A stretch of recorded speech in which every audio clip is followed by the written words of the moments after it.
সব জায়গায় আমার করুণার ছোঁয়া তোমার চোখের সামনে পড়বে।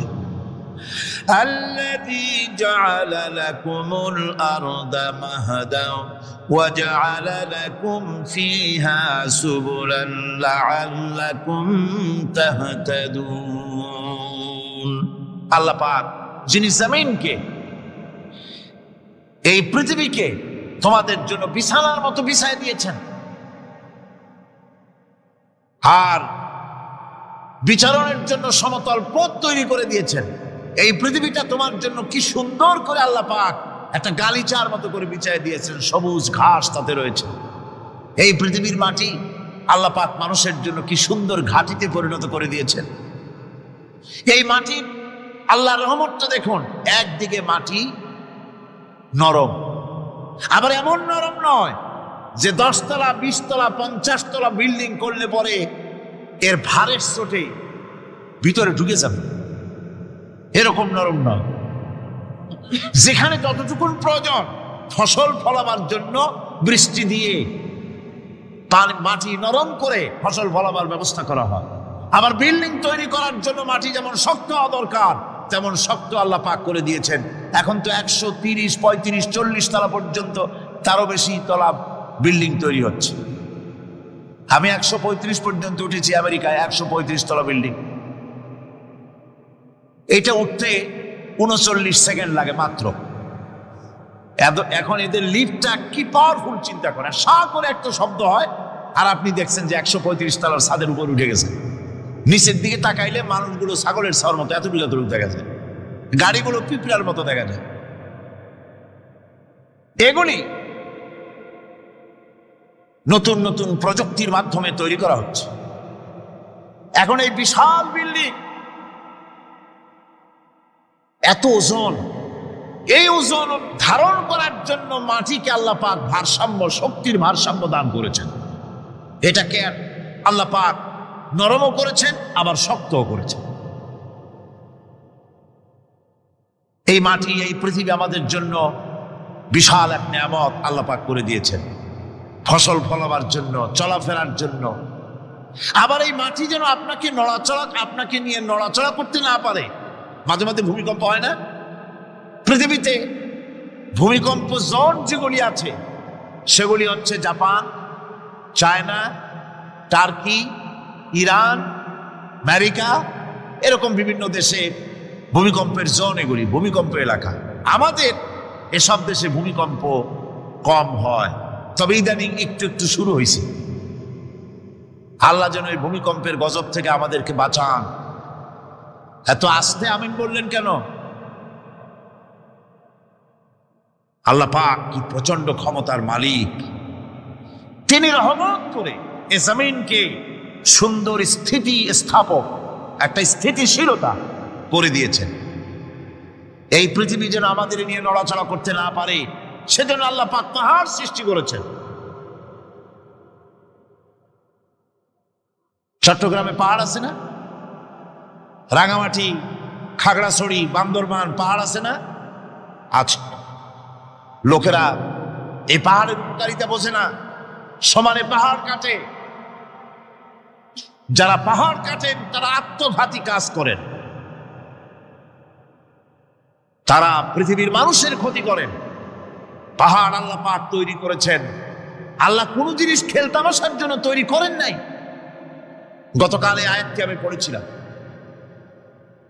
الذين يذكرون الله قياما وقعودا وعلى جنوبهم ويتفكرون في خلق السماوات والأرض ربنا ما خلقت هذا باطلا।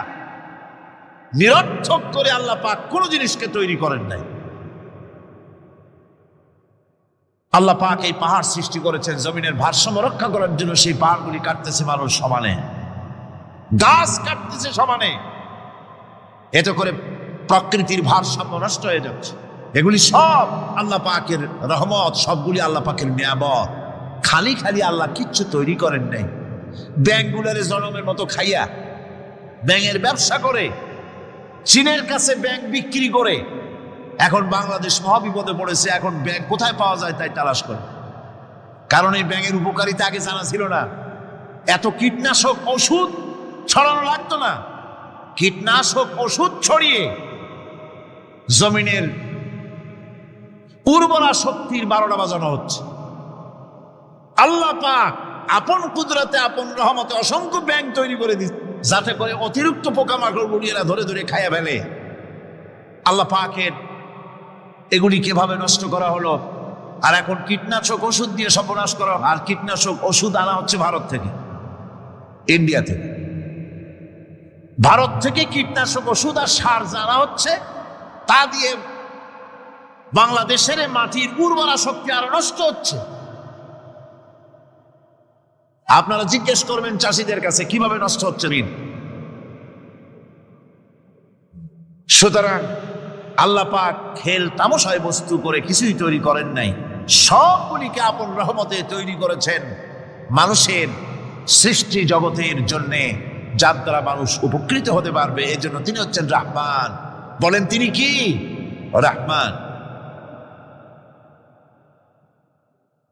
আল্লাহ রাব্বুল আলামিন জমিন সৃষ্টি করলেন, পাহাড় দিলেন, গাছপালা তরুলতা তৈরি করে দিলেন। এরপরে আল্লাহ পাক বলছেন, তাকিয়ে দেখো সমুদ্রের দিকে, ওয়া হুয়াল্লাযী সাখারাল বাহরা লিতাকুলু মিনহু লাহমান তারিয়ান ওয়া তাস্তাখরু মিনহু হিলিয়াতান তালবাসুনাহা। সমুদ্রের দিকে লক্ষ্য করে দেখো, এই সমুদ্রকে তোমাদের অনুগত করে দিয়েছি। এর মধ্যে রয়েছে তাজা মাছ মাংস রয়েছে, এর ভিতরে রয়েছে তোমাদের পরিধানের অলঙ্কারাদির জন্য মূল্যবান সম্পদ রাখা হয়েছে সমুদ্রের মধ্যে। বিজ্ঞানীরা বলেছেন পৃথিবীর উপরিভাগে যা আছে মাটির তলায় তার থেকে অনেক বেশি বেশি মূল্যবান জিনিস আছে। আছে না মাটির তলায় মূল্যবান জিনিস? কি আছে? কি আছে? খনিজ দ্রব্য আছে, সোনা আছে, লোহা আছে, তেল আছে। তেল যে শুধু সৌদি আরবে, কুয়েতে আর কাতারে, বাংলাদেশে তেল নাই এটা ঠিক না। আমাদের দেশে তেল আছে। আল্লাহ তেল আমাদের দেশে দিয়েছেন, তবে অতটা না হলেও কিছুটা তো দিয়েছেন। আমাদের দেশে চা আছে, পাট আছে, আমার দেশেও তেল আছে। মাঝে মধ্যে তেলের কুয়া সিলেটের হরিপুর থেকে, বাখরাবাদ থেকে, ভোলা থেকে, বিভিন্ন জায়গা থেকে তেলের কুয়া বের করে দেখানো হয়। তেল আছে। যারা ক্ষমতাসীন, যারা সরকার, যারা দেশ চালাও, যদি আমারে সেজদা দাও, যদি নামাজি হও, কোরআনের সাথে বিরোধিতা যদি না করো, যদি কোরআন সুন্নাহর শাসন প্রতিষ্ঠা করো, এ ধরনের অসংখ্য তেল বের করে দেব। কিন্তু কিন্তু বারবার উমরা করে, হাতে তসবিহ ধারণ করে, মাথায় পট্টি বেঁধে যদি ইসলামের সাথে নাফরমানি করা হয়, তোমাদের তেল আল্লাহ পাক বের করে ছাড়বেন। আল্লাহ পাক বাহানা পছন্দ করেন না। এই জমিনে ফসল আছে, অসংখ্য ফসল আল্লাহ পাক দিয়েছেন, অসংখ্য খনিজ পদার্থ আল্লাহ পাক দান করেছেন। সেই খনিজ পদার্থগুলি আল্লাহ পাক, খনিজ দ্রব্যগুলি আল্লাহ পাক দিবেন মোমেনদের হাতে। কাদের হাতে দিবেন? আল্লাহ পাক বলেছেন, ওয়ালাউ আন্না আহলাল কুরা আমানু ওয়াত্তাকাউ লাফাতাহনা আলাইহিম বারাকাতিম মিনাস সামাই ওয়াল আরদ। দেশের লোকেরা, জনপদের লোকেরা যদি আমার উপর ঈমান আনে আর আমাকে ভয় করার নীতি যদি অবলম্বন করে চলে, তাহলে ওই দেশের মানুষের জন্য আকাশ আর জমিনের সব বরকতের দরজা আমি আল্লাহ খুলে দেব। নিয়ামতের অভাব নাই, যথেষ্ট নিয়ামত আল্লাহ পাকের আছে। তাহলে বললাম, এই পৃথিবীর উপরিভাগে যত নিয়ামত আছে, পৃথিবীর ভেতরে এর থেকে কম নাই। কত ভিতরে? এই ভিতরে যাওয়ার জন্য একবার একটা চেষ্টা হলো। আমেরিকার ওকলাহামা সিটি, এটি একটি স্টেট। এই স্টেটের পাশে একটা জায়গা বেছে নেওয়া হলো, যে পৃথিবী, তাদের ধারণা ছিল যে মাটি খুঁড়তে খুঁড়তে এর পৃথিবীর অপর পৃষ্ঠে যাওয়ার জন্য একটা আন্ডারগ্রাউন্ড রাস্তা করা যায় নাকি। ছোটবেলায় পড়ছিলাম ভূগোলে একটা বইতে, যে কেউ যদি আমাদের দেশ থেকে এখান থেকে মাটি খোঁড়া আরম্ভ করে, তাহলে মাটি খুঁড়তে খুঁড়তে একদিন না একদিন আমেরিকায় পৌঁছে যাবে। কোনো ভিসা টিসা লাগবে না, VD7 DB7 97 লাগবে না, এমনি যাইতে পারবে। মানুষের চেষ্টা করলো মাটি খোঁড়া।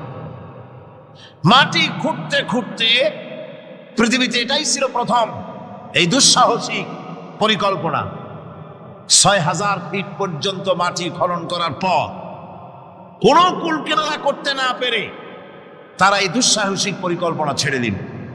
কিন্তু গবেষণার শেষ হয়নি। যারা গবেষণা করেছেন তারা গবেষণালব্ধ, তাদের অভিজ্ঞতা তারা লিখেছেন যে পৃথিবীর অন্তত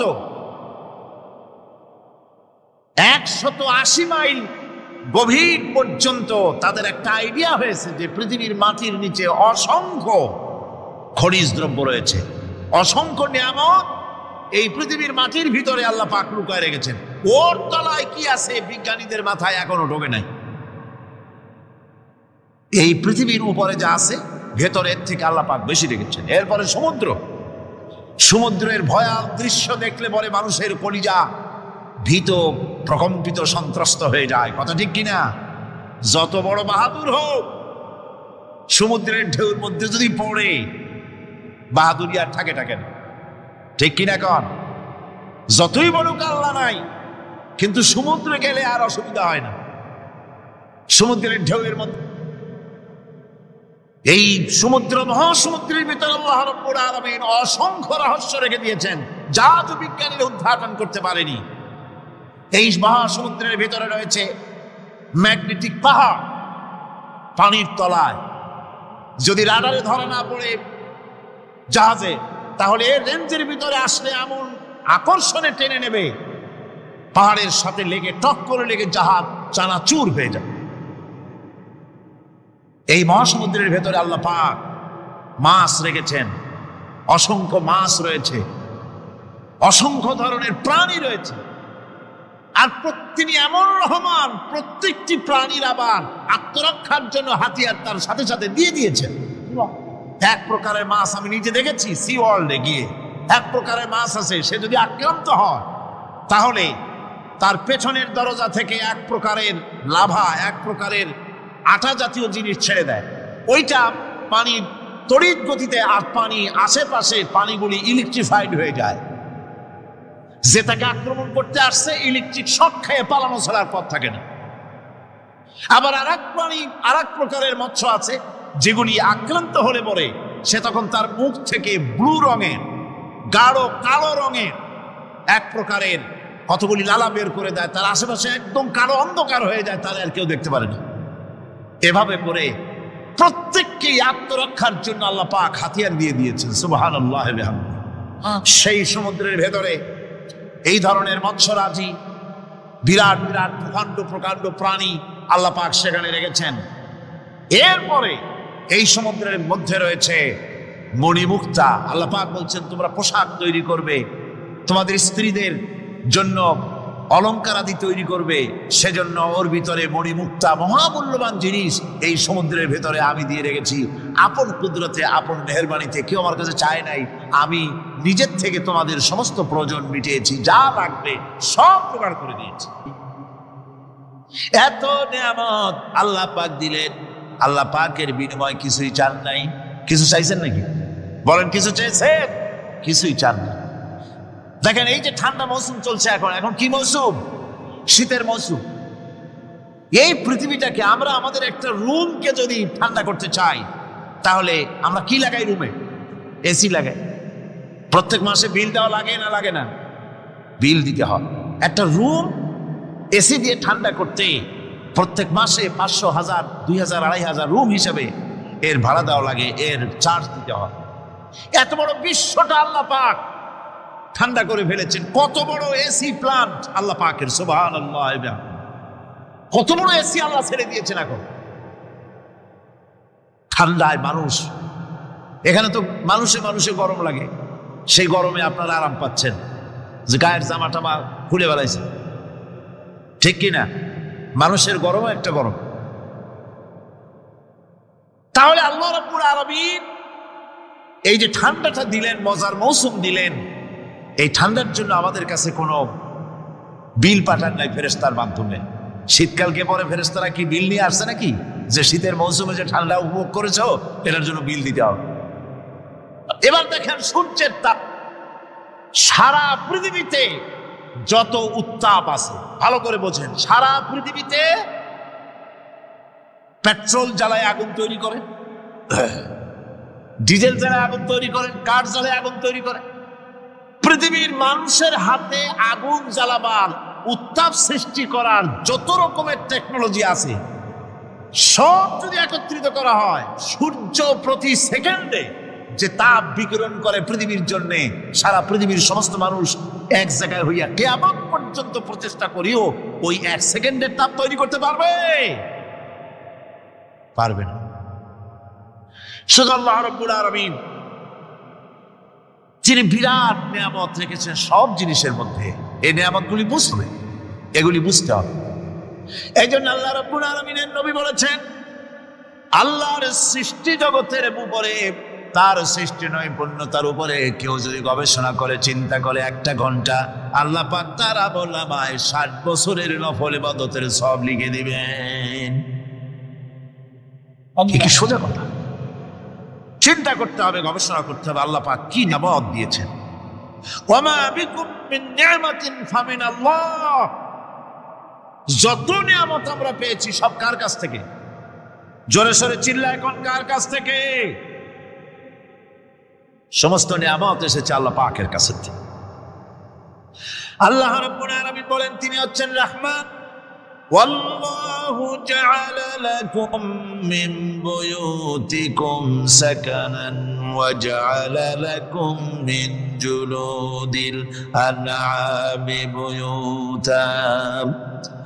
আল্লাহ পাক বলছেন তোমাদের জন্য তোমাদের ঘর সমূহকে আল্লাহ পাক স্থিতি লাভের, স্বস্তি শান্তি লাভ করার জন্য আল্লাহ পাক একটা স্থান করে দিয়েছেন, জায়গা করে দিয়েছেন। আমরা যে ঘর বানাই, এই ঘর বানাবার পেছনে আল্লাহ পাকের কত বড় নিয়ামত।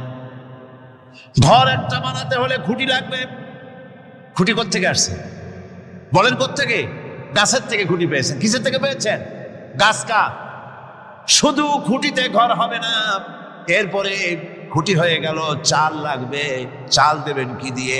খড় দিয়া দেন, টিন দিয়া দেন, টালি দিয়া দেন, যা দিয়া দিবেন সেটা হচ্ছে কার? জোরে কর। শুধু খুঁটি আর চাল হলে হবে না, বেড়া লাগবে, দরজা লাগবে, জানালা লাগবে, যা কিছু দরকার। আল্লাহ বলেন তোমার এই শান্তির ঘরটার পেছনে আমার নিয়ামত, আমার রহমত কাজ করেছে।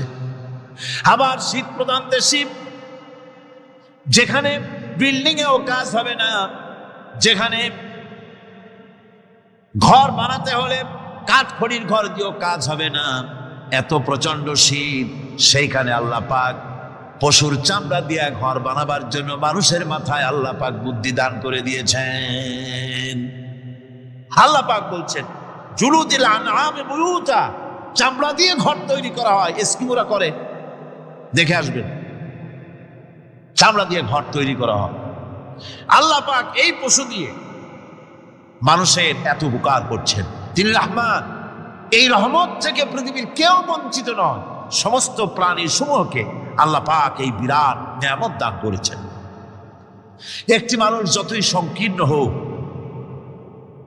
অসভ্য জীবন যাপন করুক, ইলিটারেট হোক, মূর্খ হোক, লেখাপড়া কিচ্ছু জানে না, একটা পর্ণ কুটিরের ভিতরে এক কৃষক বাস করে, সেও যদি চিন্তা করে তাহলে অন্তত এতটুকু উপলব্ধি তার আসবে যে সে অসুখ হলে পরে তার আশেপাশে লতা গুল্ম, গাছের শিকড় বেটে খেলে পরে তার অসুখ ভালো হয়ে যায়। ঠিক কিনা?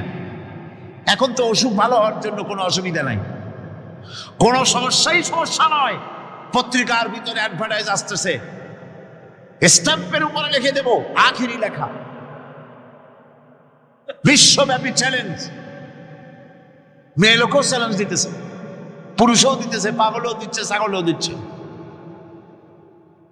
সবাই মিলে চ্যালেঞ্জ করছে। পত্রিকাগুলি পয়সার লোভে আবার এগুলি ছাপতেছে। সব রকমের রোগ, অসুখ, সব রকমের ওষুধ তারা দিতে পারবে। 23 যদি হয় তো খামাখা আমাদের মেডিকেল কলেজ রাইখা লাভ কি? বিজ্ঞাপন দিয়া যদি ওষুধ বিক্রি করা হয়, কেমন গভর্নমেন্ট আমি বুঝি না। এই পাগল ছাগলের বিজ্ঞাপনগুলি ছাপা হয় পত্রিকায়, লোকেরা বিভ্রান্ত হয়, লোকেরা বোঝে না। তাদের কাছে গেলেই মুখ দেখেই বলে দেবো এরকম আসতেছে, পাগলের মতো চেহারা, মুখ দেখেই বলে দেবে শেষ দর্শন, আর দর্শন জিন্দিগিতে করা লাগবে না। ছোট্ট ছোট্ট পোলাপানো এরকম এক এক জায়গায় হইতেছে। খুলনা জেলার টাকপ এলাকায় একবার শোনা গেল সেখানে ছাগলে পানি পড়ে দেয়, যে যাবে তার রোগ ভালো হবে। কি শিক্ষিত কি অশিক্ষিত সমানে গিয়ে লাইন দিতে লাগলো। ছাগলের বাড়ি, ছাগলের কাছে পানি ধরে। এখন ছাগলের কাছে কিছু ধরলেই তো সে শোকে, শুকতে গেলেই মনে করে যে পড়িয়ে দিছে, দম করে দিছে, আর খাইতেছে। এরপরে ছাগলওয়ালার বাড়ি এক ছাগল দিয়ে হাতির মালিক হয়ে গেছে সে, বাড়ি বিল্ডিং টিল্ডিং করে সর্বনাশ। কি আজীব তামাশা, কি আশ্চর্য দেশ। এমন কোন রোগ নাই যে এই সমস্ত পাগল ছাগলের চিকিৎসা ভালো না হবে। এগুলি অ্যাডভার্টাইজ দিয়ে চলছে। আল্লাহ পাক মানুষকে ওষুধ দিয়েছেন, অসুখের আবার ওষুধও দিয়েছেন। কোন আলহামদুলিল্লাহ। আমি ইচ্ছে করি তাহলে তোমার ফসলকে আমি কুটায় পরিণত করে দিতে পারি, তখন তো তুমি নিজের কপালে করাঘাত করবে আর বলবে আহারে মাহরুম হয়ে গেলাম, বঞ্চিত হয়ে গেলাম। আল্লাহ যদি ইচ্ছে করেন তাহলে ফসলগুলিকে আল্লাহ পাক তুষে পরিণত করে দিতে পারেন না, সিটায় পরিণত করে দিতে পারেন না? অবশ্যই। সেই জন্য আল্লাহ পাক বলছেন যেগুলি সব আমার ক্ষমতা, আমি আপন নিয়ামতে আপন বরকতে রহমান নামের কারণে আমি তোমাদের সব আমি গুছিয়ে দিচ্ছি। আল্লাহ পাক ফসলের জন্য, আপনার জমিনের ফসলের জন্য আল্লাহ পাক বিনা পয়সায় সারের ব্যবস্থা করে দিয়েছেন। জোরে কোন সুবহানাল্লাহ। সেই সারটা হচ্ছে কি? ওয়া মিন আয়াতিহি আইয়ুরিকুমুল বারকা খাউফান ওয়া তামআ ওয়া ইউনাজ্জিলু মিনাস সামাই মা। আল্লাহ পাক বলেন আমি আমার নিদর্শনাবলীর ভিতরে এটা হচ্ছে নিদর্শন, যে আকাশে বিদ্যুৎ চমকায়, মেঘের গর্জন আর বিদ্যুতের চমক, এ সবগুলি আমার নিদর্শন। বৃষ্টির পানির সাথে এগুলি এসে জমিনের ফসলকে বৃদ্ধি করে দেয়। জোরে বলেন সুবহানাল্লাহ। কৃষিবিদরা বলেছেন যে বছর আকাশে যত বেশি বিদ্যুৎ চমকায় সে বছর জমিনের ফসল তত বেশি বৃদ্ধি পায়। বিনা পয়সায় এ ধরনের আল্লাহ পাক ব্যবস্থা করে দিচ্ছেন। এরকম দরিয়ার মাছ, গোশত, তরি তরকারি, ফল, মৌসুম উপযোগী যা কিছু প্রয়োজন এ সব কে দিচ্ছেন? বলেন না কে দিচ্ছেন? ওয়ামা মিন দাব্বাতিন ফিল আরদি ইল্লা আলাল্লাহি রিজকুহা। এই পৃথিবীর মুখে এমন কোন বিচরণশীল জীব নাই যে জীবের রিজকের দায়িত্ব আল্লাহ পাক নিজ হাতে গ্রহণ করেন নাই। এবার দেখেন আল্লাহ পাক আরো বলছেন ওয়াকাইয়্যিম মিন দাব্বাতিন লা তাহমিলু রিজকুহা আল্লাহু ইয়ারযুকুহা ওয়া ইয়্যাকুম। বহুত প্রাণী এমন আছে যে প্রাণীরা রিজিককে সঞ্চয় করে না। আমাদের রিস্ক তো সঞ্চয় করা আছে, আমাদের ব্যাংকে টাকা আছে, গোলায় ধান আছে, চাউল আছে, আছে কিনা? কম থাকুক বেশি থাকুক আছে তো। কিন্তু পৃথিবীতে এমন বহু প্রাণী আছে যাদের কোনো সঞ্চয় নাই। এই ধরনের অসংখ্য প্রাণীকে আল্লাহ রাব্বুল আলামিন বলেন, এ ধরনের অসংখ্য প্রাণীকে আমি আল্লাহ রাব্বুল আলামিন তাদের খেতে দেই। সকালবেলায় খালি পেট নিয়ে সমস্ত প্রাণীগুলি ঘর থেকে বেরিয়ে যায়, পানি থেকে, গর্ত থেকে, জঙ্গল থেকে সব বেরিয়ে গেল ক্ষুধার্ত পেটে। আবার বিকালবেলা পর্যন্ত সারাদিন তাদের আহার জোগাড় করে তাদের পেট ভরাইয়া সবগুলিকে আপন আপন গৃহের মধ্যে আমি আল্লাহ ফিরাই দেই। সেই জন্য আল্লাহ পাক বলছেন ইয়া আইয়ুহান নাসু যকুরু নি'মাতাল্লাহি আলাইকুম হাল মিন খালিকিন গায়রুল্লাহ ইয়ারযুকুকুম মিনাস সামাই ওয়াল আরদ লা ইলাহা ইল্লা হুয়া ফাআন্না তুফাকুন।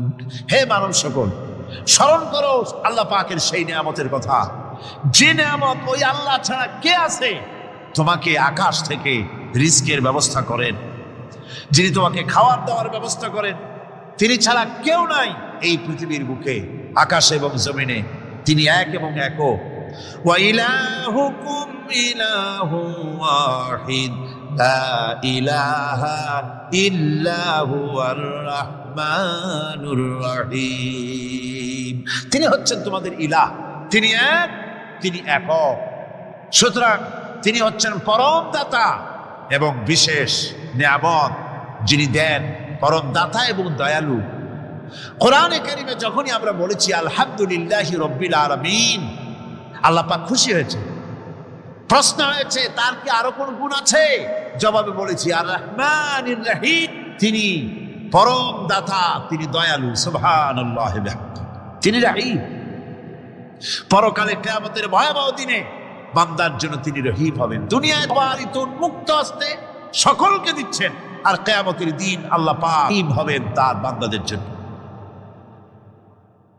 কোরআন বলছে তিনি হচ্ছেন রহমান, মানুষের জন্য তিনি রহমত দেন। তার দয়া অফুরন্ত, এত দয়া যে তিনি যদি প্রত্যেক কথায় কথায় আমাদেরকে শাস্তি দিতেন তাহলে আমাদের বাঁচার কোনো পথ ছিল না, ঠিক কিনা?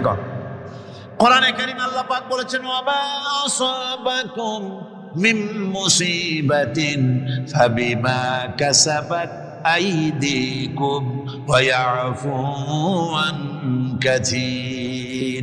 তোমাদের উপরে যত বিপদ আসে, সমস্ত বিপদগুলি তোমাদের হাতের কামাই করা, নিজেদের রোজগার করা, তোমাদের নিজের হাতের কামাই করা। ওই হাতের কামাই করার কারণে সেগুলির জন্য যে আযাব হওয়া উচিত ছিল আমি অনেকগুলি ক্ষমা করে দেই, সব তোমাদের হাতের কামাইয়ের জন্যই বিপদ হয়, আর অনেকগুলি তো আমি ক্ষমা করে দিই। কথায় কথায় যদি প্রত্যেকটা ব্যাপারেই শাস্তি দিতাম তাহলে পৃথিবীতে শ্বাস ফেলার সময় তোমরা পেতে না। আল্লাহ পাক হচ্ছেন সেজন্য রহমান, আর তিনি রহিম। কিয়ামতের দিনের জন্য এই পৃথিবীতে মানুষ গুনাহ করা স্বাভাবিক, কিনা কন? সব মানুষই গুনাহ করে। এই গুনাহগার যত বড় গুনাহগার হোক না কেন, গুনাহগার যখন তওবা করে, তওবার অনুভূতি যখন আসে এবং সে যখন অনুশোচনা করে, তখন তার অপরিসীম দয়া সেই অনুশোচনাকে কবুল করে নেয়। অনুশোচনার এক বিন্দু অশ্রু গুনাহগারের অনাচারের সমস্ত দাগ মুছায় দেয়। মনে হয় যেন তার আমলনামায় কোনো দাগই ছিল না। সুবহানাল্লাহ। এই জন্য বলা হয়েছে তাইবু মিনাজ যামবি কামান লা যামবা লাহু। গুনাহ থেকে যে তওবা করে মনে হবে তার সে কোনো গুনাহই করেই নাই, কোনো গুনাহই করে না। আমার বন্ধুগণ, আল্লাহ পাক কেমন রহিম! এই পৃথিবীতে মানুষ যত অপরাধ করে, সেই অপরাধ বাপের সাথে করুক, মায়ের সাথে করুক, ওস্তাদের সাথে করুক, পীরের সাথে করুক, অপরাধ করলে পরে কেউ বলে না যে কাছে আয় ক্ষমা করে দেই। ইমাম রাজি রাহমাতুল্লাহ আলাইহি বলেন, বুজুর্গ ব্যক্তি চিৎকার মেরে বললেন আল্লাহু আকবার, আমি কিন্তু এই বড় বিক্রেতার ঘোষণার মধ্য দিয়ে সূরা ওয়াল আসরের তাফসীর আমি বুঝে ফেলেছি। তার মানে হলো বড় বিক্রেতা যেভাবে বলতেছে সেই ব্যক্তির উপরে রহম করো যার পুঁজি গলে যায়। আমারও তো একটা পুঁজি আছে, ওই পুঁজির নাম হায়াত। প্রতি মুহূর্তে আমার পুঁজি তো গলে যেতেছে, আমার পুঁজি তো গলে যায়, প্রতি মুহূর্তে কমে যেতেছে। আহারে, এই পুঁজি যে গলে গেল, ধরে রাখতে পারলাম না, এই জন্য কিছুই তো করতে পারি নাই। সূরা ওয়াল আসরের ভিতরে মানুষের আয়ুষ্কাল দেওয়া হয়েছে, বরফ গলে যাওয়ার মতো দ্রুত সে আয়ু কমে যাচ্ছে। একে যদি নষ্ট করে ফেলা হয়, ভুল কাজে ব্যয় করা হয়, সেটাই হচ্ছে মানুষের মূল ক্ষতি। মানুষের মূল ক্ষতি ব্যবসায় ক্ষতিগ্রস্ত হয়েছে না, মূল ক্ষতি নয়। স্বাস্থ্য হারাইছে, মূল ক্ষতি নয়। রাজনীতিতে ব্যর্থ হয়েছে, মূল ক্ষতি নয়। জীবনে মন্ত্রিত্ব হারাইছে, মূল ক্ষতি নয়। মূল ক্ষতি প্রতি মুহূর্তে সময় নষ্ট হচ্ছে, এটাই মূল ক্ষতি। ভাইরা, কিয়ামতের দিন জান্নাতীদের কোনো দুঃখ থাকবে না, সকলের দুঃখ থাকবে, জান্নাতীদের কোনো দুঃখ থাকবে নাকি? থাকবে, থাকবে। জান্নাতীদের মনের মধ্যে একটা দুঃখই থাকবে, ভালো করে শুনুন, জান্নাতীদের মনের মধ্যে একটা দুঃখই হবে। তারা মনে মনে চিন্তা করবেন, আফসোস করবেন, আরে যদি দুনিয়ায় বসে অমুক সময় বাসে বসেছিলাম, আজে বাজে চিন্তা করেছি, বাড়ির ড্রয়িং রুমে একা একা বসে বসে আজে বাজে চিন্তা করেছি, অমুক অমুক সময় খেলাধুলায় কাটাইছি, এই সময়গুলিতে যদি সুবহানাল্লাহ, আলহামদুলিল্লাহ, লা ইলাহা ইল্লাল্লাহ, আল্লাহু আকবার, এই তাসবিহ যদি পড়তাম, জিকির আজকার করতাম, জান্নাতের ভিতরে আরো নিয়ামত লাভ করতে পারতাম। সময়টা তো কাজে লাগাইলাম না। মানুষের সত্য, মুমিনের সব কাজে সওয়াব।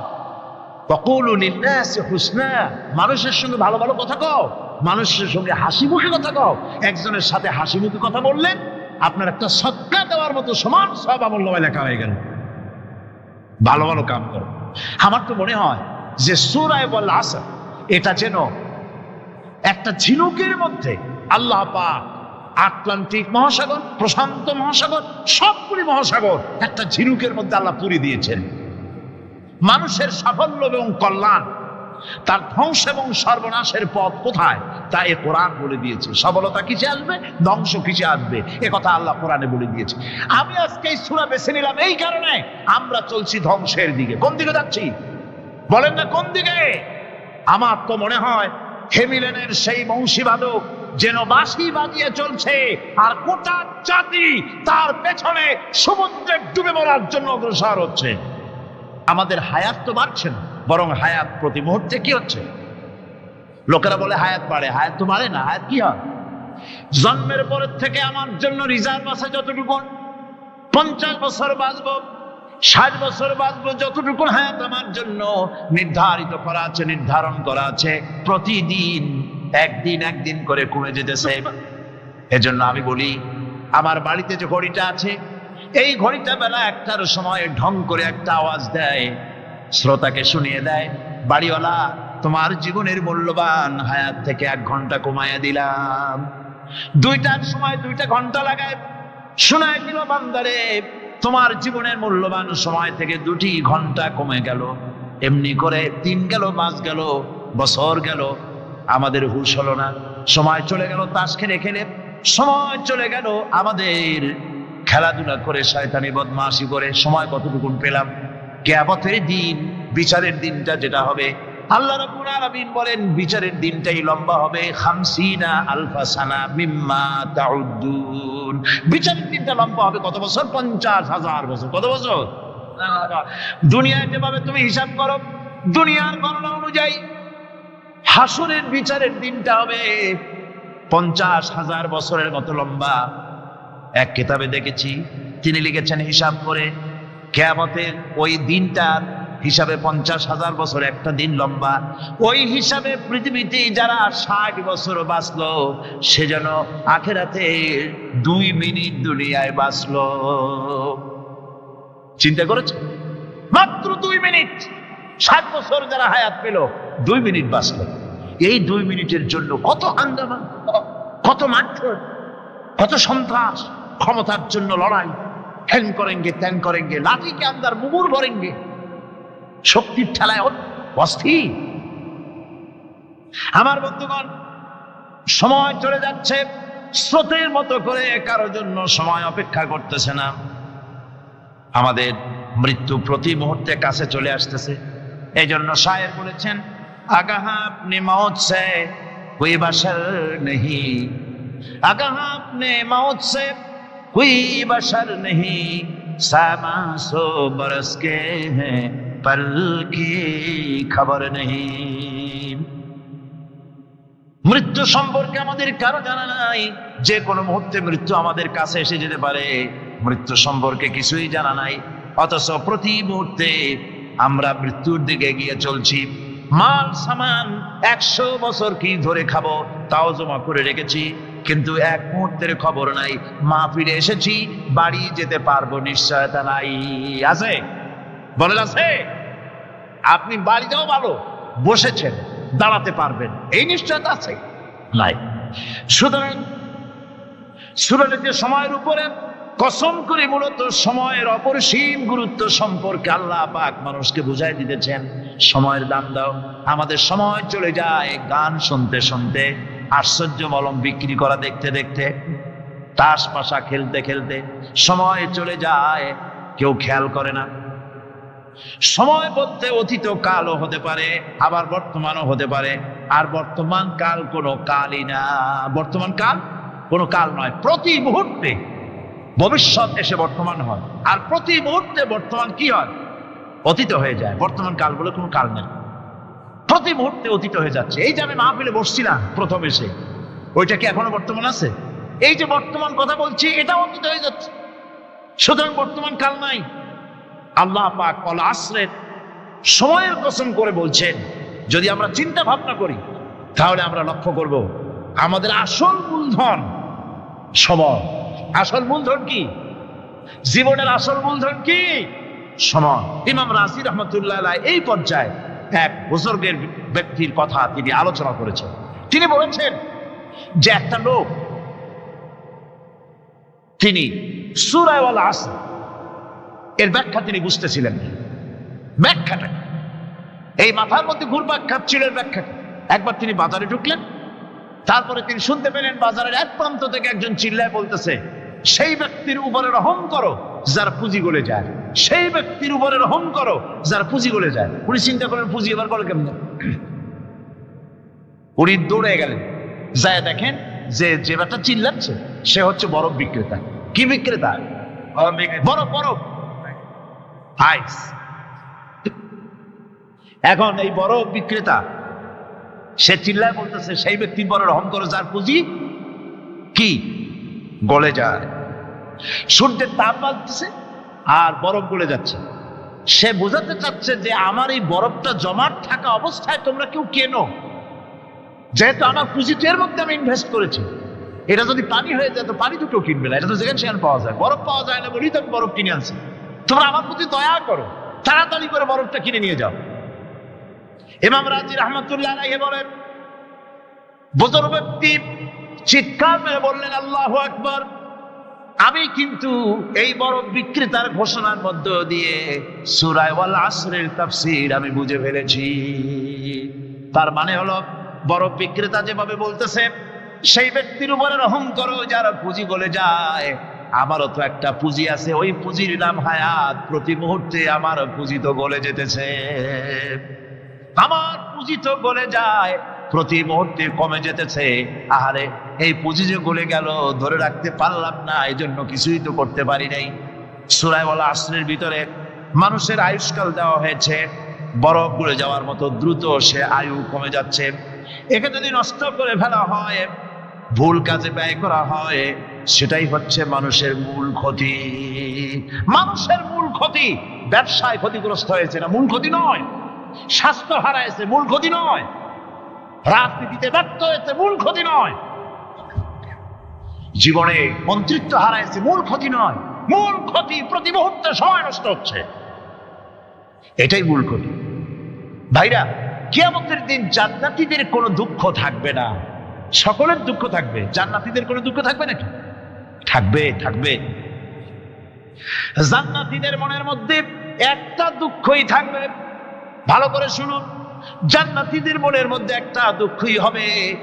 তারা মনে মনে চিন্তা করবেন, আফসোস করবেন, আরে যদি দুনিয়ায় বসে অমুক সময় বাসে বসেছিলাম, আজে বাজে চিন্তা করেছি, বাড়ির ড্রয়িং রুমে একা একা বসে বসে আজে বাজে চিন্তা করেছি, অমুক অমুক সময় খেলাধুলায় কাটাইছি, এই সময়গুলিতে যদি সুবহানাল্লাহ, আলহামদুলিল্লাহ, লা ইলাহা ইল্লাল্লাহ, আল্লাহু আকবার, এই তাসবিহ যদি পড়তাম, জিকির আজকার করতাম, জান্নাতের ভিতরে আরো নিয়ামত লাভ করতে পারতাম। সময়টা তো কাজে লাগাইলাম না। মানুষের সত্য, মুমিনের সব কাজে সওয়াব। ওয়াকুলু লিন-নাসি হুসনা, মানুষের সঙ্গে ভালো ভালো কথা কও, মানুষের সঙ্গে হাসি মুখে কথা কও। একজনের সাথে হাসি মুখে কথা বললেন, আপনার একটা সদকা দেওয়ার মতো সমান সওয়াব আমলনামায় লেখা হয়ে গেল।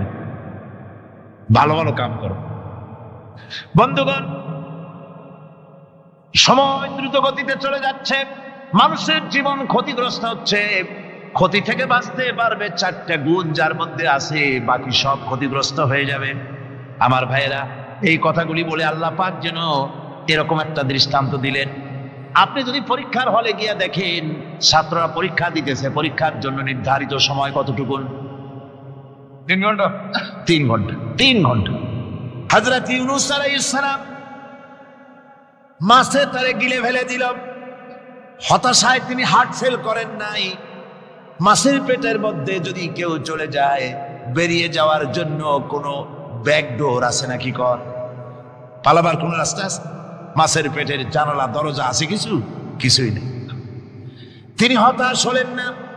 মাছের পেটের ভেতরে বসে হযরত ইউনূস আলাইহিস সালাম বুক ভরা আশা নিয়ে আল্লাহর দরবারে তিনি ঘোষণা করলেন, লা ইলাহা ইল্লা আনতা সুবহানাকা ইন্নী কুনতু মিনাজ জালিমিন। পড়েন না সবাই, লা ইলাহা ইল্লা আনতা সুবহানাকা ইন্নী কুনতু মিনাজ জালিমিন।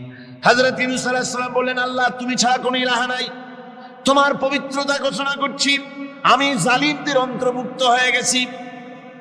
তিনি যখন চিল্লাচ্ছিলেন, মাছের পেটের ভিতরে বসে যখন কাতরুক্তি করতেছিলেন, আল্লাহ বুঝি তখন শোনেন নাই সে কথা? কি বলেন? আল্লাহ বুঝি তখন তন্দ্রায় বা নিদ্রায় ছিলেন? না। আল্লাহ পাক কি ঘুমান? তন্দ্রায় যান?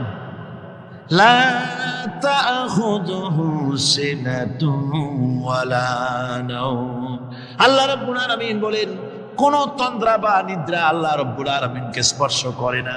হযরত ইউনূস আলাইহিস সালাম যখন মাছের পেটের ভিতরে বসে চিৎকার মারলেন, আল্লাহ পাক বলেন, ইউনূস রে, তোমার ওই ডাক কেউ শোনে নাই। দুনিয়ার কোন রাজা বাদশা শোনে নাই, দুনিয়ার কোন বন্ধু বান্ধব তোমার শোনে নাই, কিন্তু আমি তোমার আরশের মালিক, আমি রব্বুল আলামিন শুনেছি। শুধু শুনি নাই, সঙ্গে সঙ্গে জবাব দিয়ে দিয়েছি। ফাস্তাজাবনা লাহু ওয়া নাজ্জাইনাহু মিনাল গাম্মি। পড়েন, ফাস্তাজাবনা লাহু ওয়া নাজ্জাইনাহু মিনাল গাম্মি ওয়া কাযালিকা নুনজিল মুমিনিন। আল্লাহ পাক বলেন, আমি জবাব দিলাম। মাছের পেটের ভিতরে বেদনা শুরু হয়ে গেল। মাছ আর তলদেশে শুয়ে থাকতে পারলো না, সাঁতরাতে পারলো না, মাছ ভেসে উঠল উপরে। পেটের যন্ত্রণায় মাছ কিনারায় চলে এসে বমি করে দিতে পারলে যেন বাঁচি, এই অবস্থা মাছের হলো। কিনারায় চলে এলো, বমি করে ইউনূস আলাইহিস সালামকে ফেলে দিল। মাছও বাঁচলো, ইউনূস আলাইহিস সালামও বাঁচলো। আল্লাহ রাব্বুল আলামিন বলেন, মুমিনেরা শোনো, শুধু ইউনূসকে নয়, ওয়া কাযালিকা নুনজিল মুমিনিন। এইভাবে করে মুমিন বান্দারা যদি আমাকে ডাকে, আমার কাছে যদি হাত ফাইলায়, আমি আল্লাহ রাব্বুল আলামিন মুমিনদের এভাবে বিপদ মুক্ত করে দেই। ঘটনা লম্বা, আমি সংক্ষেপে বলতেছি। মেয়েটাকে ফাঁকি দিয়ে তারা আমি মারবো, বুঝতে দেই নাই আমার বউরে। বললাম চলো বেড়াইতে যাই। মেয়েটা আমার সাথে সাজাই দিয়েছে, তার মা বেড়াতে নিয়ে যাবো এই কথা মনে করে। মেয়েটা কদ্দূর যায়, আবার আব্বা আব্বা বলে আমার দিকে ফিরে আসে, আবার পিছনে থাকে, আবার আব্বা আব্বা বলে জড়ায় ধরে। এইভাবে করতে করতে যখন নির্জন এলাকায় গেলাম, আমি পাহাড়ের পাশে গর্ত খোঁড়া আরম্ভ করলাম। গর্ত খুঁজি আর মাটি ছিটে এসে আমার দাড়িতে লাগে। বাচ্চা মেয়েটা আমার কাছে এসে দাড়ি দিয়ে ধুল ছাড়ায় দেয়। আব্বা, তোমার দাড়িতে ধুল লাগতেছে, তুমি এই কষ্ট করতেছো কেন? মেয়ে তো বোঝে না যে আমি তার জন্য কবর খুঁজতেছি। কবরটা খোঁড়া হয়ে যাওয়ার পর মেয়েটারে বান্ধা শুরু করলাম। মেয়ে এখন কাঁদতেছে, বাবা আমার বান্ধ কেন? আমি তারে বাঁধিয়া জোরে ওর মধ্যে নিক্ষেপ করে দিলাম। মেয়েটা গর্তের মধ্যে বসে চিৎকার করে বলছে, আব্বা তুমি আমারে বাঁচতে দাও, আমি তোমারে বাপ বলে সমাজে হেয় করব না, আমি ভিক্ষা করে খাবো, আমারে বেরো না। লোকটি বলছি, ইয়া রাসূলুল্লাহ, আমার মনে দরদ আসতো না। আমি একটা পাথর উঁচু করে আমার মেয়ের বুক লক্ষ্য করে জোরে মেরে দিলাম। বুকটা ফেটে রক্ত ফিনকি দিয়ে উঠলো, আর মেয়ের বুক থেকে আওয়াজ বেরোলো, আব্বা। আমার কানে যেন এখনো সেই আওয়াজ বাজে। হাদিস শরীফে এসেছে হুজুরের চোখের পানি দাড়ি ভিজে ভিজে জামার উপরে পড়তেছিল। হুজুর বললেন, আহারে, মানুষেও পারে এরকম কাম করতে।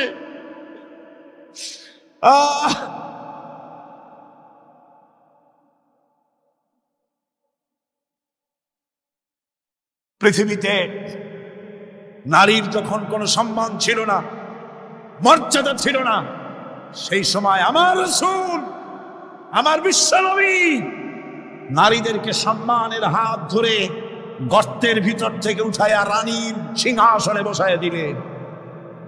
সুবহানাল্লাহ, মায়ের মর্যাদা দিয়ে দিলেন। সুবহানাল্লাহ, নারীরা আমাদের মায়ের জাত, নারীরা আমার কিয়ের জাত? মায়ের জাত। আমার মা বোনেরা, তোমাদের সম্মান কত তোমরা জানো না। আমরা পুরুষ, আমাদের পায়ের তলে জুতা, আর তোমরা আমাদের মায়ের জাত, তোমরা নারী, তোমাদের পায়ের তলে আল্লাহর জান্নাত, আল্লাহর ব্যস্ততা তোমাদের পায়ের তলে। এই সম্মান আল্লাহ তোমাদের দিয়েছে, নবী দিয়েছেন। সুবহানাল্লাহ কর। ভাইরা আমার, অধিকার ইসলাম দিয়েছে।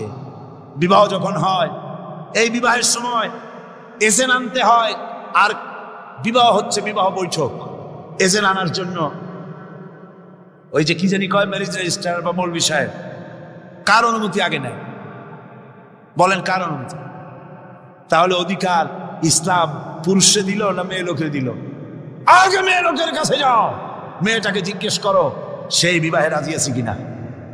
সুবহানাল্লাহ পড়ে, এই বিবাহে রাজি আছে কিনা জিজ্ঞেস করো, তার অধিকারই বেশি। এরপরে এই বিবাহে করার ব্যাপারে কত বৈষম্য। আজ বিবাহ করতে গেলে যৌতুকের প্রথা এসেছে। রাসূলুল্লাহ যৌতুক দিয়েছিলেন, ওটা যৌতুক না, ওটা উপহার, ওটা হাদিয়া। রাসূলুল্লাহ তোহফা দিয়েছিলেন হুজুরের জামাই। সুবহানাল্লাহ, কি জামাই! এক জামাই তো জিন্নুর আইন, যাকে ফেরেশতারা পর্যন্ত লজ্জা করতো যারে দেখে, হযরত উসমান রাদিয়াল্লাহু তাআলা আনহু। আরেকজন হযরত আলী কাররামাল্লাহু ওয়াজহাহু। হযরত আলী, যার সম্পর্কে রাসূল পাক সাল্লাল্লাহু আলাইহি ওয়াসাল্লাম যাকে কত সম্মান দিয়েছেন, কত মর্যাদা দিয়েছেন, এই হলো হযরত আলী, হুজুরের জামাই। আনা মাদিনাতুল ইলম ওয়া আলিয়ুম বাবুহা। আমি হলাম জ্ঞানের রাজ্য, আর আলী হলো সেই রাজ্যে প্রবেশের দরজা। সুবহানাল্লাহ। ভাইরা, এই হলো জামাই। আর মেয়ে খাতুনে জান্নাত, বিনতে রাসূল, বেহেশতের সমস্ত রমণীদের সরদারিনী মা ফাতিমাতুজ জাহরা রাদিয়াল্লাহু তাআলা আনহা। কি উপহার দিলেন বিয়েতে রাসূল! এই মেয়ে আর এই জামাই। উপহার হলো খেজুরের ছোবড়ার একটা তোষক, পানি উঠাবার জন্য একটা মশক, আর আটা পেশা একটা জাতফা। এই হলো নবীর মেয়ে আর জামাইয়ের জন্য উপহার। আজ সমাজের ভেতরে যৌতুক সৃষ্টি হয়েছে। এই যৌতুক নিতেছে মুসলমানেরা। কন্যা পক্ষের কাছ থেকে দাবি করে যৌতুক আদায় করা হচ্ছে। ঠিক কিনা কর? যৌতুক দিতে হবে, যৌতুক দিতে হবে। কি দিবা? পাজেরো জিপ, লেটেস্ট মডেল, 10 লক্ষ টাকার ক্যাশ, গুলশানে অফিস, মঙ্গল গ্রহে বাড়ি। মানে মেয়ে জন্ম দিয়া বাপ এমন বিপদে পড়েছে যেন তওবা করা দরকার, আল্লাহ আমারে মাইয়ে দিও না। ঠিক কিনা কর? সমাজের অবস্থা। আপনি মেয়ে বিয়ে দেওয়ার সময়, ছেলে বিয়ে দেওয়ার সময় কন্যা পক্ষের কাছ থেকে ডিমান্ড করতে পারবেন না। যদি বর কন্যা পক্ষ ইচ্ছে করে কিছু দেয়, দেওয়া সুন্নত, নেওয়া সুন্নত, কিন্তু দাবি করতে পারবেন না। দাবি করে যদি নেন, শুকরের মাংস খাওয়া কি? বলেন নাকি কুত্তার পায়খানা খাওয়া কি? আর যারা জবাব দিলেন না তাদের জন্য কি মুবাহ? কুত্তার পায়খানা খাওয়া কি? সুতরাং মেয়ে বিয়ে, ছেলে বিয়ে দেওয়ার সময় কন্যা পক্ষের কাছ থেকে যৌতুক আদায়ের নামে দাবি করে কোনো কিছু শুয়ারের মাংসের মতো, কুত্তার পায়খানার মতো এসব জিনিস আপনারা কি দাবি করে আদায় করবেন? আমি আজকে দেখতে চাই যে সব পিতারা মাহফিলে এসেছেন, ছেলের বিয়ে আজও দেন নাই, সেই সব পিতারা কোরআনের মাহফিলে হাত তুলে শপথ করেন কুত্তার পায়খানা খাবেন না, শুয়ারের মাংস খাবেন না। হাত উঁচু করেন। ওই ছেলেরা, তুমি বাপ হয়েছে কবে? হাত নামাও। ছেলেরা না, শুধু পিতারা, ছেলের বাপেরা হাত উঁচু করে আমি দেখবো। তা হোক, ছেলের বাপেরা হাত উঁচু করে আমি দেখবো। আলহামদুলিল্লাহ, হাত নামান, কোন আলহামদুলিল্লাহ, আরো জোরে কোন আলহামদুলিল্লাহ। এবার তোমরা যারা হাত উঠাতে গিয়ে বেকুব হইছ, এইবার তোমরা জওয়ানেরা, তরুণেরা, ছাত্ররা, যুবকেরা, তোমরাও তো বিবাহ করবা, যারা বিবাহ করো নাই।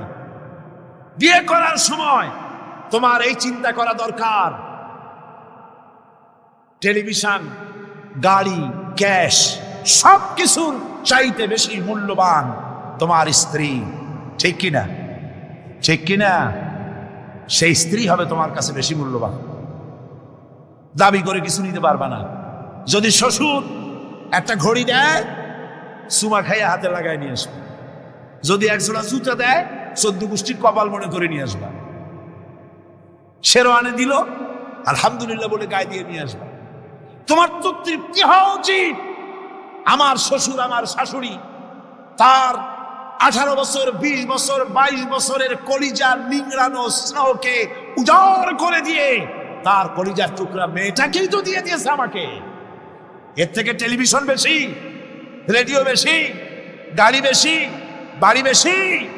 বিবাহ করবা মহব্বত করে, নিজের টাকা দিয়া, বাপের টাকা দিয়া, সোনা দিয়া, দানা দিয়া, কসমেটিক্স দিয়ে, সুন্দর সুন্দর শাড়ি দিয়ে সাজাইয়া, রানীর মর্যাদা দিয়ে বাড়িতে এনে সম্মানের সাথে রাখবে। জীবনে খোটা দিবা না।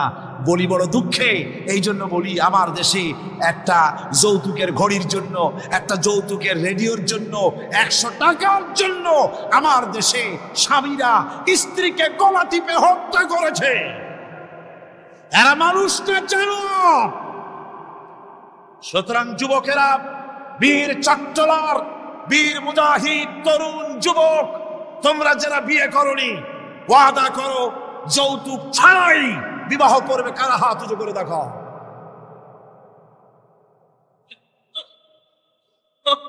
বুড়ারা হাত তুললে তো মনে হয় যেন আবার বিয়ে করতে চায়।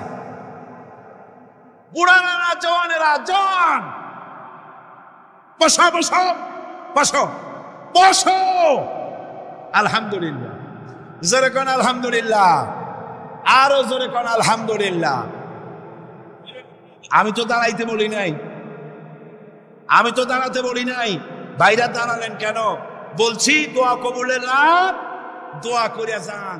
বসেন, কেউ দাঁড়িয়ে থাকেন না, সবাই বসেন।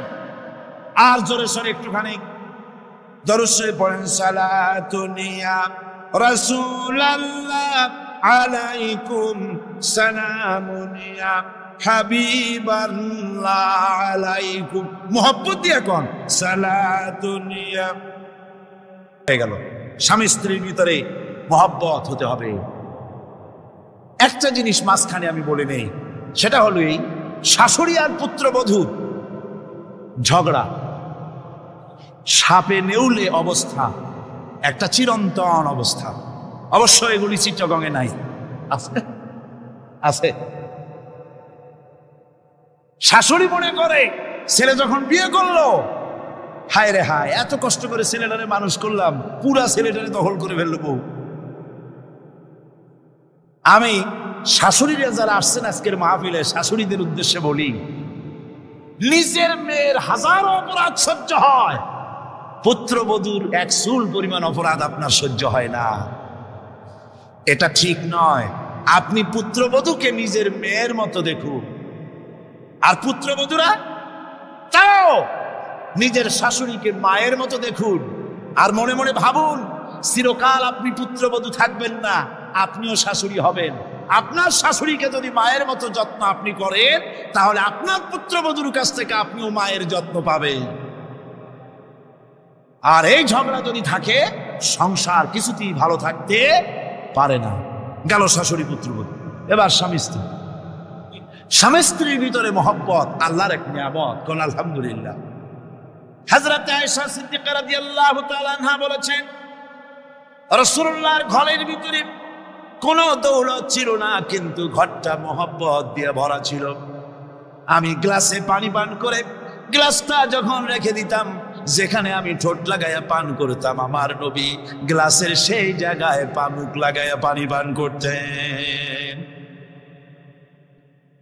আমার দেশে বহুত স্বামী আছে, স্ত্রী বিয়ে করছে তো মনে করে যে আমি তো নওয়াবজাদা নসরুল্লাহ খান, আর বউ সারাদিন তুমি কাজ করবে। কেন সারাদিন বউ কাজ করবে? আপনি একটু কাপড়টা ধুইতে পারেন না? আপনি একটু তার থালাবালিটা ধোয়ার ব্যাপারে একটু সাহায্য করতে পারেন না? আপনি একটু তরকারি কোটার ব্যাপারে যেটা আপনি পারেন একটু সাহায্য করতে পারেন না? ঘরটা একটু আপনি গুছাইতে পারেন না? আপনি কোন বড় লাটের বড় লাট?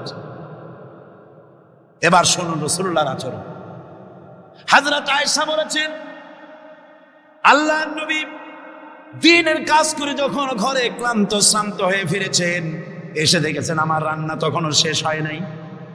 নবীজি ক্ষুধার্ত ছিলেন, ক্লান্ত ছিলেন, আমার রান্না তখনও হয় নাই দেখে নবীজির চক্ষু লাল হয় নাই, ভুরু কুঞ্চিত করেন নাই, বিরক্তির ভাব দেখান নাই, ভর্ৎসনা করেন নাই, বরং আমার পাশে বসে তরকারি কুটি অথবা রুটি সেকে আমাকে সাহায্য করেছে। এই ছিল আমার রাসূল।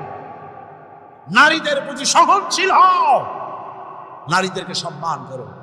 চট্টগ্রামের তরুণ যুবকদের বলি, কলেজ বিশ্ববিদ্যালয় হাই স্কুল মেয়েদের যখন ছুটি হয়, নির্লজ্জের মতো কলেজের গেটে মহিলা স্কুলের সামনে দাঁড়ায় থাকো কেন? ঠিক কিনা কর? তোমাদের জ্বালায় মেয়েরা নিরাপদে হাঁটতে পারে না। তুমি মেয়ের লোককে যখন দেখো, পরের একটা মেয়ে, তুমি ভাবতে পারো না এটা আমার মা, এটা আমার বোন? এইরকম চোখে দেখো। নারীকে সম্মান করো। মহিলা স্কুল মহিলা কলেজের সামনে ভিড় করো না, তাদের সহজে যাতায়াত করতে দাও। এটাই ইসলাম বলে।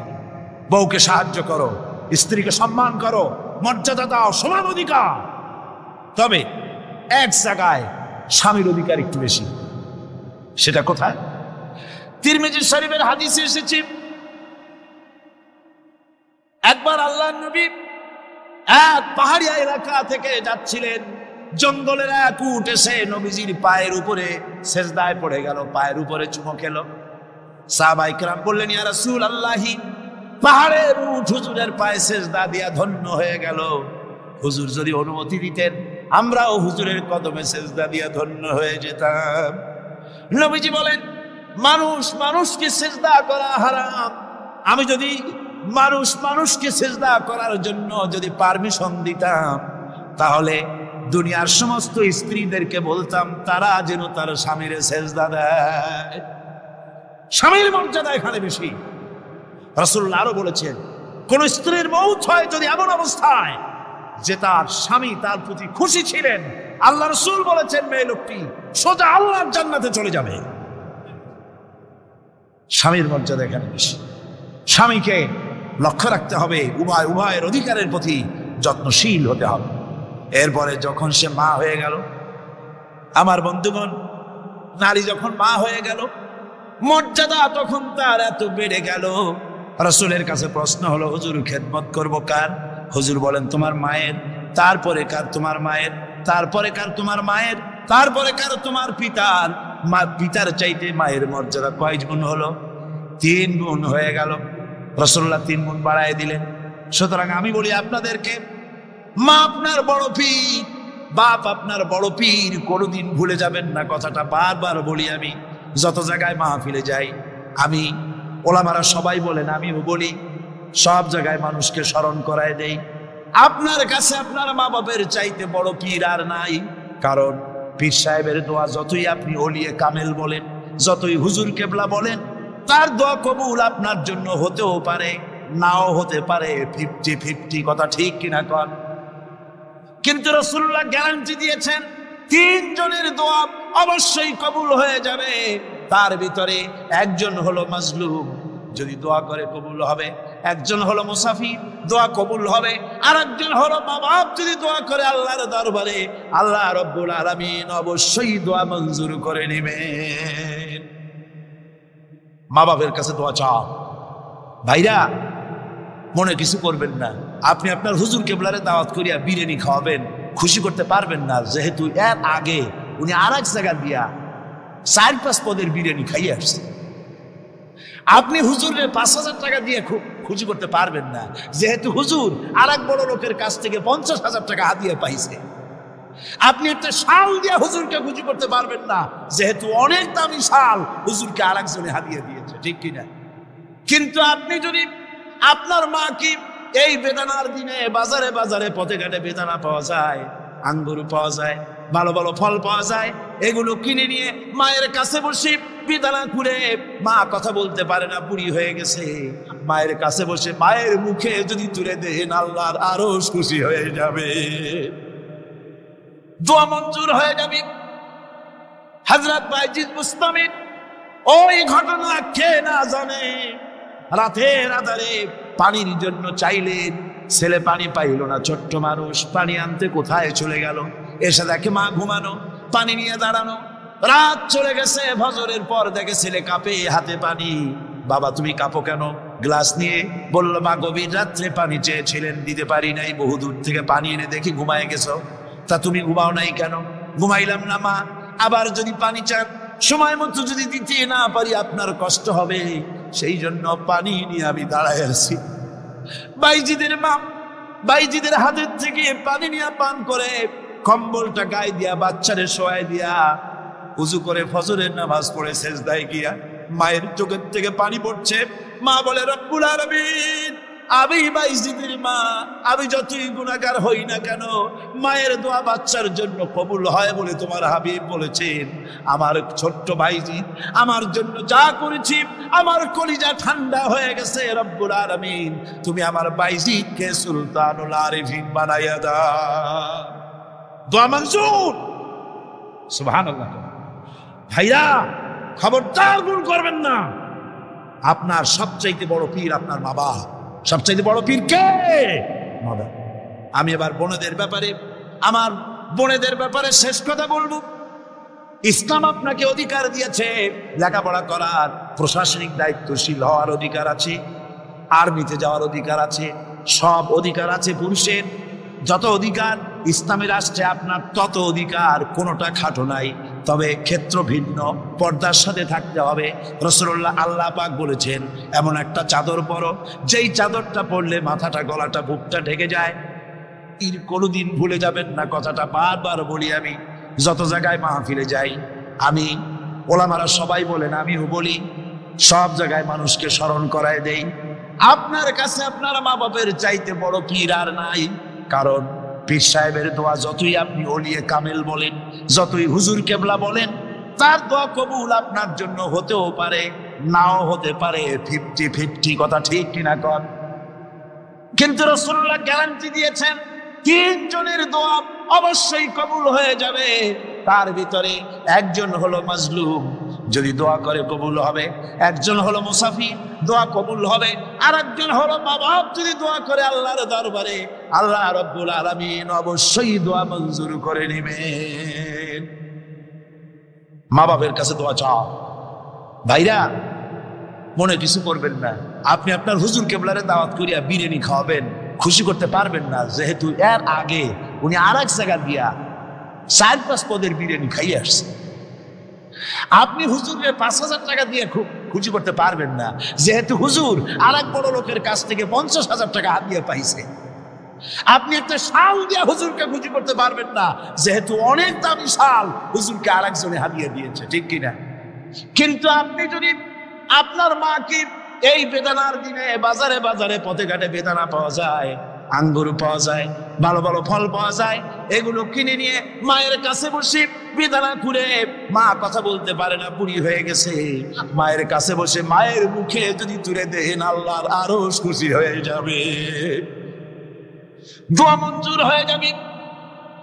হযরত বাইজিদ বুস্তামি ওই ঘটনা কে না জানে, রাতের আধারে পানির জন্য চাইলেন, ছেলে পানি পাইল না। ছোট্ট মানুষ পানি আনতে কোথায় চলে গেল, এসে দেখে মা ঘুমানো, পানি নিয়ে দাঁড়ানো। রাত চলে গেছে, ফজরের পর দেখে ছেলে কাঁপে, হাতে পানি। বাবা তুমি কাঁপো কেন? গ্লাস নিয়ে বলল, মা গভীর রাত্রে পানি চেয়েছিলেন, দিতে পারি নাই, বহু দূর থেকে পানি এনে দেখি ঘুমায় গেছো। তা তুমি ঘুমাও নাই কেন? ঘুমাইলাম না মা, আবার যদি পানি চান সময় মতো যদি দিতে না পারি আপনার কষ্ট হবে, সেই জন্য পানি নিয়ে আমি দাঁড়ায় আছি।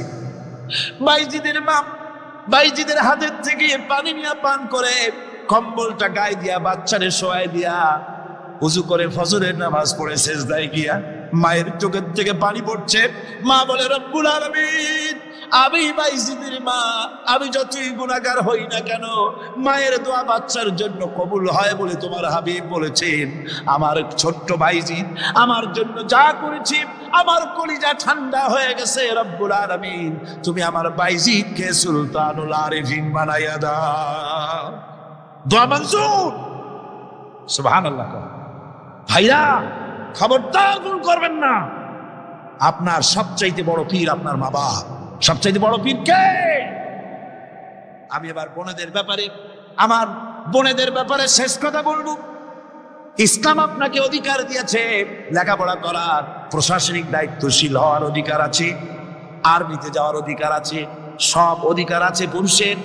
যত অধিকার ইসলামী রাষ্ট্রে আপনার তত অধিকার, কোনোটা খাটো নাই। তবে ক্ষেত্র ভিন্ন, পর্দার সাথে থাকতে হবে। রাসূলুল্লাহ আল্লাহ পাক বলেছেন, এমন একটা চাদর পরো যেই চাদরটা পরলে মাথাটা, গলাটা, বুকটা ঢেকে যায়, এমন চাদর পরো।